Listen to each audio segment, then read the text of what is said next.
Now, for our third speaker, we're extremely lucky at short notice to have Senator David Bann come to join us. Liberal Senator for Victoria, elected in 2019, Deputy Chair for the Subcommittee on Foreign Affairs and Trade of the Joint Standing Committee on Foreign Affairs, Defence and Trade. He's been a long-standing supporter of this institute, and he's a member of several parliamentary friendship groups, co-chairing the groups for Ukraine, Spain, Mexico, Thailand, and the Pacific Islands. Is that right? Have I missed and a couple of others, yeah. So we've asked Senator Bann to talk to us this evening, really about generally about the Western response, but also specifically about Australia. David. Thank you so much, Richard and Alistair, for inviting me, and thank you all very much for coming. I'm going to start a little bit closer to Ukraine and work my way back towards Australia, if that's okay. Last year in August, I travelled to Ukraine. I met with many ministers while I was there, MPs, and I was lucky enough to go forward into Donbass, into the area of operations, to see our Bushmasters that we donated to Ukraine, seeing them in operation, getting to learn the lessons of how they're using them on the ground. And I'll come back to this because it's the important lesson that's being missed here in Australia. I think it's fair to say that Russia has already lost this war in many ways. There's still a war to be fought, don't get me wrong. And we're doing all we can to ensure that it does win. But if you look at his original designs, he thought he'd decapitate the government, take over Kiev, and rule the nation as part of Russia. That was clearly never going to happen, whether you take into account any of the military misoperations, I think it's safe to say. And I don't know whether there's a spare spot on that military strategy day you're doing on this, Richard, but I could talk as much about that as I can about the international relations side of it. So how that came about was two things, and I saw this firsthand when I was in Ukraine. First thing was the resilience and the resistance of the Ukrainian people. I cannot tell you how overwhelming the sense of unitedness, of strength and of resilience that you get a sense of when you are in Ukraine. Whether that's in Kiev, every barista, taxi driver, everyone I spoke to, would talk about, I'm just waiting to be called up. I'm waiting for my mobilization. I cannot wait to go and fight this fight. Everyone there is up for this fight. Everyone there is willing to go down to the last person and fight for Ukraine. Forgive my voice, I'm just getting over COVID, second time. No, you're safe. I was with you on Friday night. So it was overwhelming, this sense of united purpose. And as a scholar of military studies, that's one thing that you will always look for in a fighting force. How united is it? How willing is it to go and fight? And we've seen, and I'm sure Peter would talk to this as well, the Russian forces, whether it be the prisoners, the Mobics, even their normal forces, aren't really up for this fight. Other than Prigozhin's, criminals, there's no one really up for this fight. And even there, you're putting prisoners into the battle just as fodder for the meat grinder. So with that resilience of purpose and strength of purpose, combined with how, and I won't just say the West, because there is now a coalition, about 50 countries that are supporting Ukraine with aid, both financial, humanitarian and military aid. Now that's a united purpose across the globe that is hard to think of when we've last seen that, other than most likely in the last World War and the two world wars. I don't think we've seen such a united force since then. And that's really important for a number of reasons. Obviously the US is leading this. They've put in $30 billion worth of military aid. The rest of the world, the rest of the coalition has put in about the same amount. Australia's made a contribution, but I'll come back to that. But the real rationale behind this is, yes, we need to fight for Ukraine because they do deserve their sovereignty and their territorial integrity. No one's disputing that for 1 minute outside of Russia anyway. But the real purpose for getting behind this is being able to say to all authoritarian regimes, no, we're not having this. You cannot take over another country by force. And that's really important for us here in Australia for reasons I assume are not lost on this audience. But for the audience at home, we are facing a security challenge here in our region that is beyond anything that we've seen probably since the Second World War. And I was at Avalon Air Show today, the Air Force's trade show, and I met with many chiefs of services and of defence forces from other countries. There's about 50 countries there, and there was 23 service chiefs. And I didn't get to speak to all of them, but quite a few, and a few very significant ones. And when I told them that I'd been to Ukraine, they all were going, now that's something that's worth talking about. And they wanted to know more, they wanted to learn more. But why?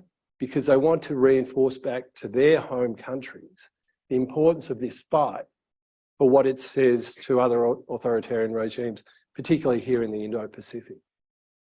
That 50 countries can come together and provide $60 billion worth of military aid, that those countries can come together and I've forgotten how many rounds of sanctions that are now pretty much universal.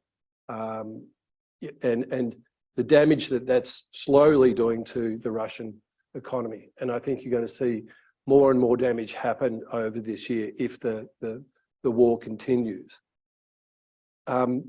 That sends an awfully strong signal to any other authoritarian regime. Now I can name them, whether it's China, North Korea, Iran, they're going to be the most obvious protagonists coming forward. But obviously for us in this region, it's China and North Korea that we are most concerned about. So the fact that we can bring together a coalition of the willing, if you like, but of a coalition that can support a nation that before last year, not many people had heard about. They hadn't heard of cities like Kharkiv and Kherson, Kramatorsk. These are cities now that are, I bet everyone in this room knows. I've managed to visit a couple of them, so it's quite amazing that the damage that's actually been done in this war. It's just crazy. So that brings me back to Australia and our role. Given that we face such a strong threat here in the Indo-Pacific, given that we have so much to lose, it's really important that Australia continues to do as much as it can for Ukraine. If I've read every strategic white paper, a defence white paper from most of the nations and regions, over the last 10 years as part of my studies. And it's really important that we now know that this has to be integrated deterrence and integrated defence.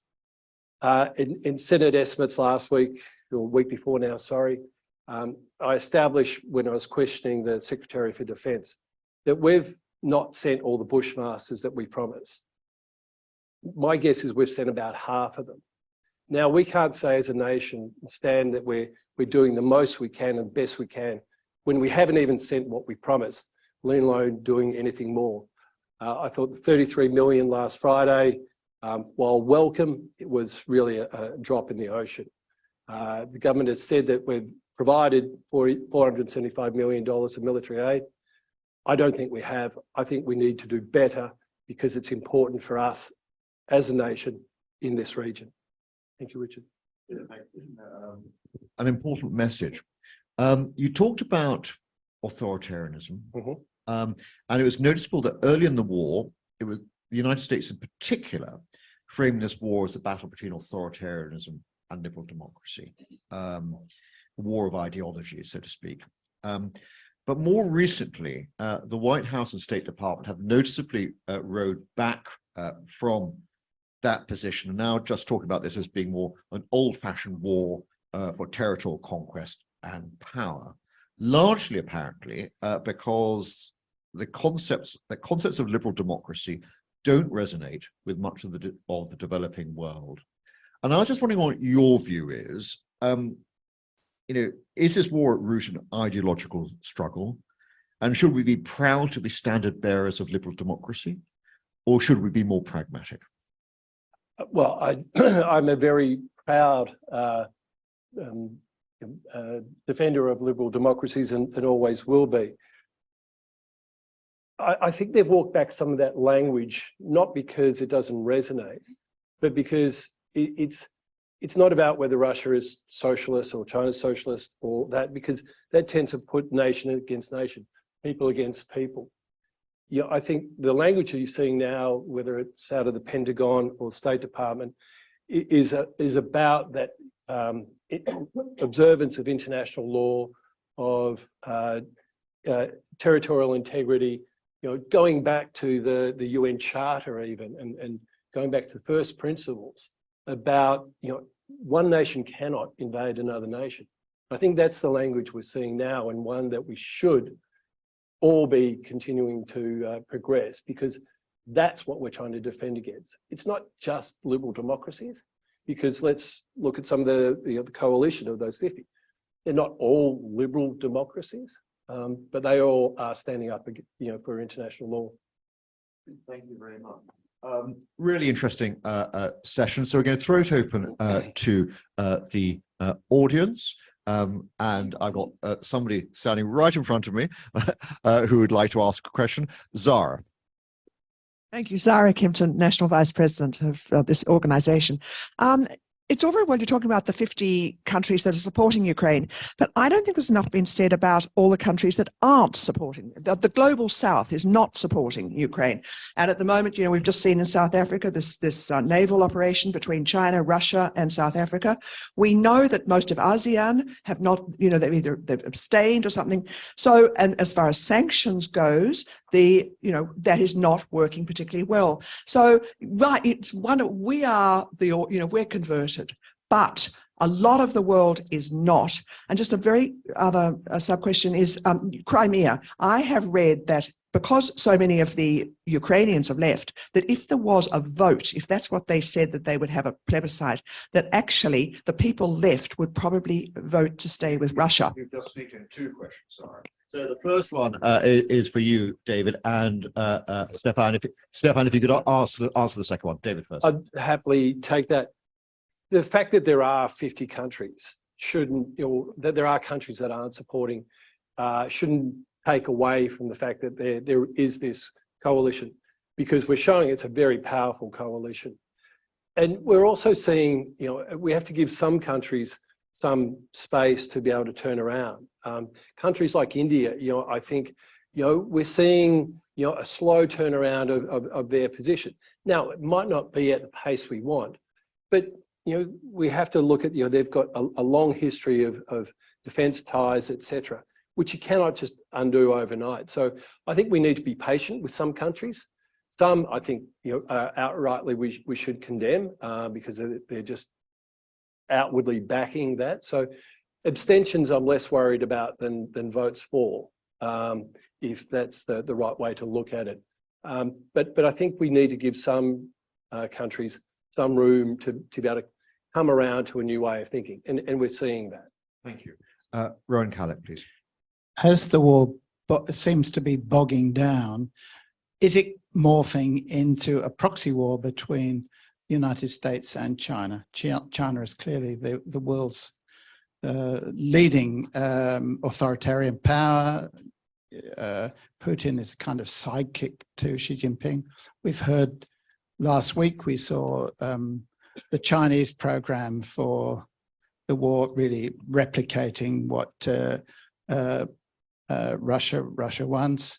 And we see the likelihood of Chinese weapons being used by Russia. We obviously, Ukraine is using American weapons. Is this what we're going to see? We're going to see a proxy war as it bogs down between the two, the great democratic power and the great authoritarian power. If I might start with attempting to respond to that, simply because the main China regards its principal threat as being the United States of America, doesn't mean, I think, that this is going to be a proxy war. Of course, China does not want to see a strengthened United States of America out of this war. It doesn't want to see a humbled Russia out of this war. And therefore, you know, it's going to take an awful lot for China to walk away from Russia. But I don't think that necessarily means that the kind of future you're envisaging is going to come to pass. Not really, you know. But it's the future. Who knows? David, do you want to have a go at answer? So, no, it's not a proxy war. Russia has attacked. Russia has attacked its neighbor. You know, this whole thing that, and I think I'm quoting Biden. You know, Russia's starting out to Finlandize NATO, but it NATO'd Finland. Is a really good way of looking at it. It's it might look like a proxy war, but having studied a lot of them, I don't think it's that. And I think you'll see China stay on the sidelines. I doubt very much that they'll send weapons, because that coalition that I spoke of will very, very quickly pivot towards China, and then you'll see maybe an acceleration of the turnaround of countries like India, etc. So I think China will stay on the sidelines. And I was thinking about this over the weekend. That peace plan that China put forward, it could even be seen as maybe giving Putin a way out. Now, no one else has written about this, but I hope to find some time this week to do an op-ed that this just might be the first signal that Putin wants out of this war, is looking for a way to save face, and Xi's might be giving it to him. Thank you. Two questions. The first question might be more to do with military strategy about Transnistria. I understand that there's over 1,000 Russian peacekeeping troops in that country. What implications does that have for the southwest of Ukraine? The second question is, last week, UK Sky News reported that the majority of Ukrainian refugees are going to Russia. Why? Thank you.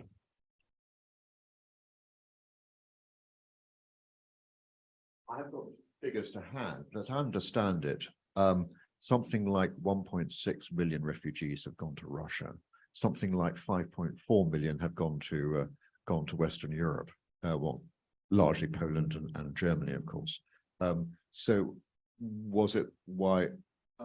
Yeah, so UK Sky News reported that the majority going to Russia, and that was quite surprising. So, I wanted to Okay. So, who would like to answer the question about Moldova and Transnistria? I can have a crack at it. We've seen, that the troops that Russia first sent in and have been sending in since, just weren't prepared for that war. It's highly unlikely that you're going to be able to break out of Moldova and get through southwest Ukraine with the forces that are there. And after what we saw happen in Kherson, you know, that part of Ukraine is pretty well defended. You know, I'd be more worried, and I'm not, about the troops that are amassing in Belarus than those down in Moldova.